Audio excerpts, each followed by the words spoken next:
I would say we know that they're a very aggressive team defensively, and that's one thing we have planned for.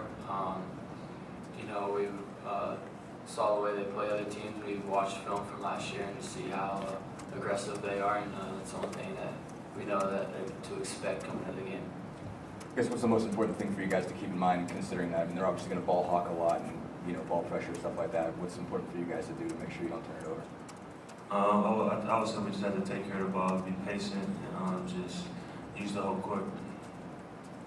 How much of a factor is a guy like Aaron Kraft who can, and Shannon Scott as well, both kind of alluding to the fact that if you're not careful with the ball, you will get stripped? Yeah, I mean, you see clips all the time of those two, and they're known for being one of the best defensive duos in the game in college basketball right now. So, it's something that you going into it. You just got to be ready for it, and not be strong with the ball. You just got to make sure you take care of it, like Devin was saying. How have those guys, maybe Kraft in particular, adjusted? There's a lot of talk with the new rules in the preseason about how guys like Kraft, who really like to be physical defensively along the perimeter, will need to adjust. How has a guy like that adjusted for them to keep being as effective as he is, even with kind of the new foul? I don't think they would have seen him enough to know. To be honest with you, because they just only started watching film for a day, so I don't think that would be something that would come up with them. How do you go about kind of adjusting styles? I mean, it's part of what happens in the Big Ten. Iowa wants to run. That game's going to be the 80s or 90s. Ohio State really wants to kind of defend teams and slow it down. How do you flip the lever to go from one style to another? I'd say for us, we try to run more than we have this year. We go into the games thinking to run, and sometimes it just doesn't go the way it's planned. So, the Iowa game, we just went out and the game got up and down, and it was in our favor, and we took advantage of it. They obviously scored a lot of points in transition on us, but we were able to get back and do the exact same thing with them.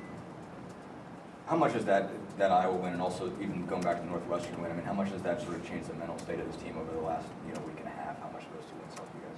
Well, we know we can beat any team in the Big Ten. Iowa, they beat just all the top teams.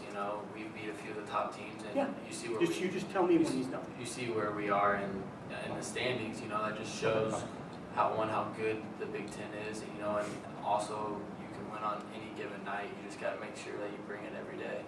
In terms of, I guess, the things you guys want to do to speed teams up, I know Iowa wants to play fast, but you posted the Big Ten season 9 turnovers, forced, and things like that. I mean, do you feel like that game was a little bit better of you guys being able to speed an opponent up, maybe even one that wants to play faster?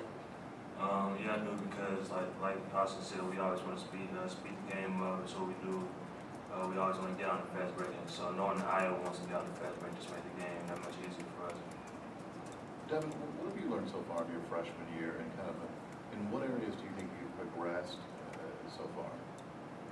What I've learned most is you have to be more prepared. You have to be just as prepared mentally as you do physically. You have to be focused all the time, know the scouting report, and just come ready to play every day. And what was the second question? No, that was it.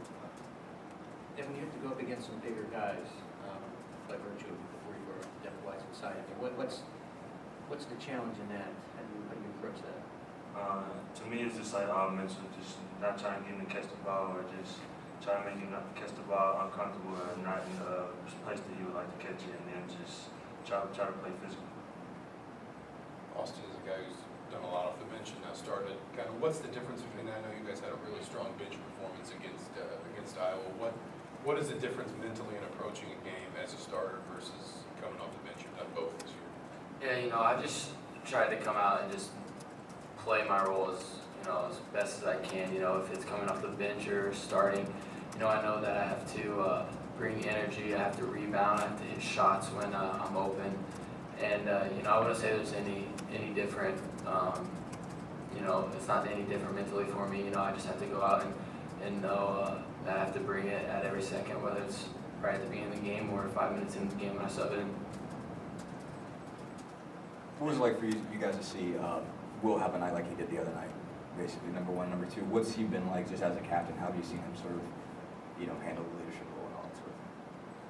I mean, it was exciting for me to see him get 30 points, just knowing his work ethic and how hard he works. And him as a leader, I mean, he talks to us a lot, tries to teach us a lot of things, and he also shows us. Like, he doesn't always just talk to us, he shows us on the court how hard we get to work.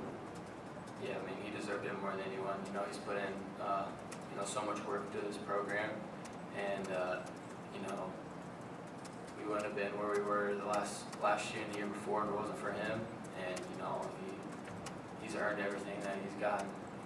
He deserves nights like that. Anything else for these guys?